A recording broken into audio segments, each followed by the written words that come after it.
G'day everyone, it's Justin and Matt. two dads again from Broome, Australia, coming to you today from a 2018 Kia Stinger GT.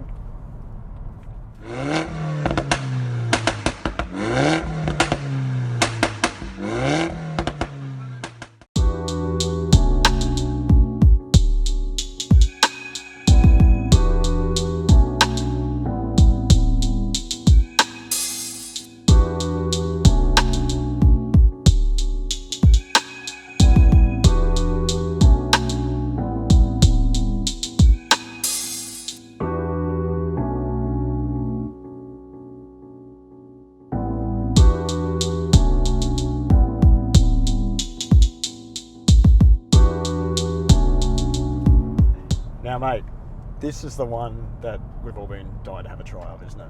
It's the 3.3 litre twin turbo V6, 272 kilowatts at 6,000 RPM, 510 Newton meters at 1,300 to 4,500 RPM, so it's low down in the rev range.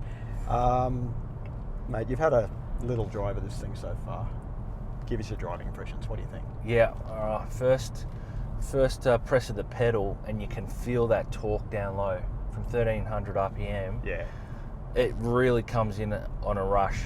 I haven't really stretched its legs, but in sport mode, it really pushes you back in the seat. I was really surprised. Yeah? Really surprised. It's really quite sensitive, maybe a little bit too sensitive. Okay. So I'm thinking maybe, comfort mode on the throttle might even be better around town. I should probably explain to people that the GT comes with a drive mode that's a bit more, I suppose, sophisticated than the other Kia Stingers. School zone ahead. Thank you, Kia. It actually has like the four modes. It's got smart mode, it's got eco, it's got comfort, it's got sport as well, and but the modes actually, like if you delve down into the menu selection, the GT actually has adaptive dampers too, so you can change the steering response in custom. Yeah. You can change the steering response, you can change the throttle response, you can change the suspension. Now, following on from what you said, personally I found that maybe sport suspension in Sydney roads as they are, probably a bit too hard. Yeah, I agree. For a track might be really good, but I found it far more sort of compliant in comfort mode. But keeping it actually in sport for the engine transmission, sport for the steering wheel, but comfort for the suspension. Yeah, that was a good combination. I agree. Yeah. Just a little bit too bumpy, or it picks up the small bumps and exacerbates them a little bit more than is okay. Yeah. Well, for my liking. Some people might like it, but for a GT sort of focused car, probably not for the street. Well, the GT that we're in rides on 19-inch rims. It's got 225 40 19s on the front, 255 35 19s on the rear, Conti Sport Contact 5s again. The brakes, Brembo brakes. This thing pulls up, doesn't it? Yeah. It's got 4-pot Brembo 350mm ventilated front discs. It's got 320mm ventilated rear discs, 2-piston Brembos on the back. So the braking package is pretty good. Yeah, that's matched well. Yeah. But the interesting thing, $59,990 is the cost of this car.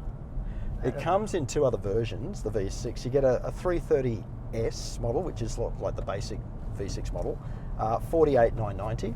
And then you can go up to a 330SI, which is $55,990. And that car, personally, I think might be the sweet spot in the range, because you still get the 19-inch wheels, you still get the Brembo brake package, but you don't get the adaptive suspension and stuff like that, which personally I think that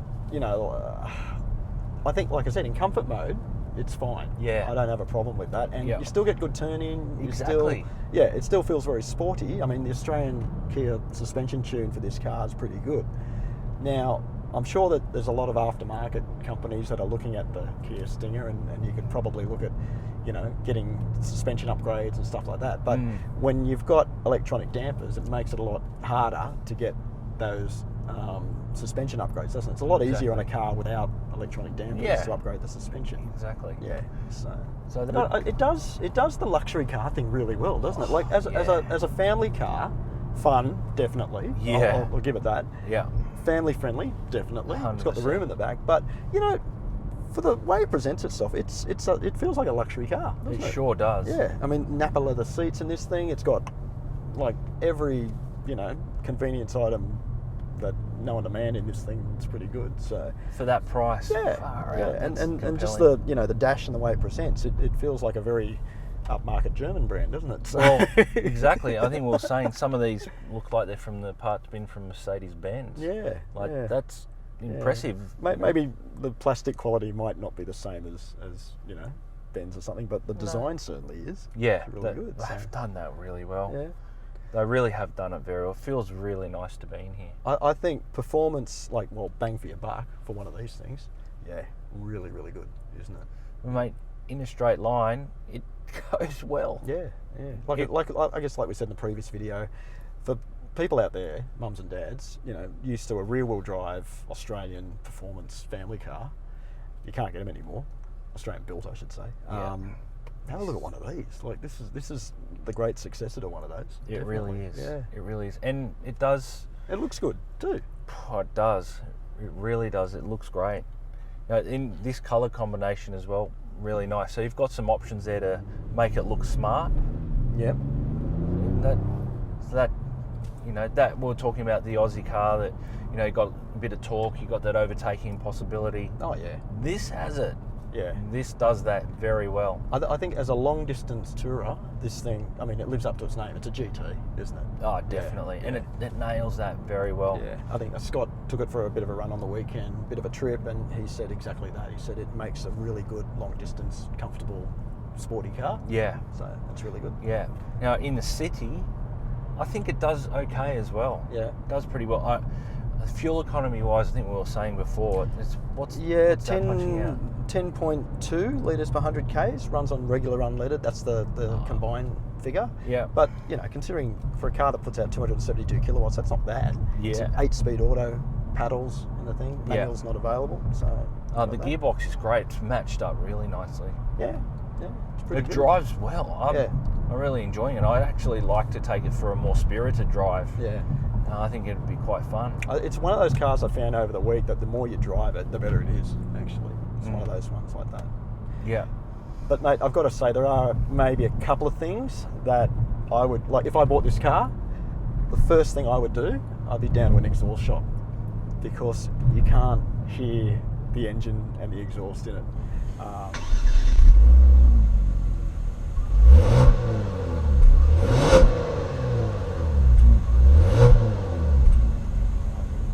I know Kia actually have listened to a bit of customer feedback about that, and I think they have a bimodal exhaust that they're looking at as an accessory for the car. Okay. Which is really what it needs. It just needs that, like, to make it more engaging, to make it, you know, like, Australians love their performance cars, don't they? Yeah, Like they do. performance variants of cars that, you know, they actually love the noise they make and everything. So Kia, yeah, really pushed that sound, I think, because everything else is really, really good. It just needs to sound like a performance car. It does, yeah. It definitely is. And it reminds me of other certain cars which aren't so sporty, and you don't want to associate with that. I think that's one thing that they need to improve, for sure. Yeah. But credit to them if they're listening and they're looking at adapting something that's going to be suitable. Yeah. Hey, you know, that's good. Yeah. Definitely needs it. And I think it's got the potential to sound nice if you unlock it. Well, I mean, it is a V6, I suppose. 6s do sound really good once they're tuned. I mean, Yeah. that's right. Yeah, I think it's, as long as it's under warranty as well. I think the warranty thing is something that's the important. thing. Yeah. There's so many features in this car, and you want to maintain that warranty, which I believe is true to the Kia. Well, it's sort of warranty period as well. Mate, a 7-year warranty on this thing. You know, like as yeah, like you've got a performance car for 7 years. How good's that? Yeah. Oh, that's a winner. Yeah. Absolute winner. Yeah. So no, I've got to say we've loved driving this thing this week, haven't we? So. Oh yeah, I want to drive it for longer. I really do. And you know what? Just on those points as well, driving it longer, seats, awesome, so comfortable, absolutely so comfortable. I love the driving position, how it's so low too. So the centre of gravity, you're low to the ground, which is good. I love that. Yep. I do. Steering wheel, again, my thing. I love it. That dashboard. Really nice. Yeah, the instrumentation looks great. It's so clear. The head-up display as well. Yeah, that's right. Really nice. So all those features you'd expect. It's feature-rich, this car, isn't it? You know, for the money, like it's got a lot in the car. Everything. There's nothing lacking that you'd want. That it doesn't have. It's all there. And to top it off, it looks great. So yeah. They're on a winner. I hope that it sells well, because it certainly has the potential to. But you know, another thing, just back to the car itself, it's a fairly long car, right? Yep. It's a fairly large car. Yep. Doesn't feel it from the driver's seat. No. Does not feel it, and that's a testament to a lot of design factors and the engineering and how it drives. Well, the GT's got that 360-degree camera, like the Sorento had, and that makes it so easy to park this thing. Yeah. So it's pretty good. Yeah, I think they've nailed it on many factors. Only a couple of things to tidy up, and it would be even another level up. But I'm impressed. Yeah, I like it. I like it. Yeah, like good car. Anyway, just want to put out a big thank you to our friends at Kia Australia for the loan of the Stinger this week, the GT. I think as Matt's saying, you might not get it back, I don't know. So. Not so quickly as you're expecting. But anyway, guys, just want to put out a big thank you to all of you for watching, and we'll see you next time. Bye.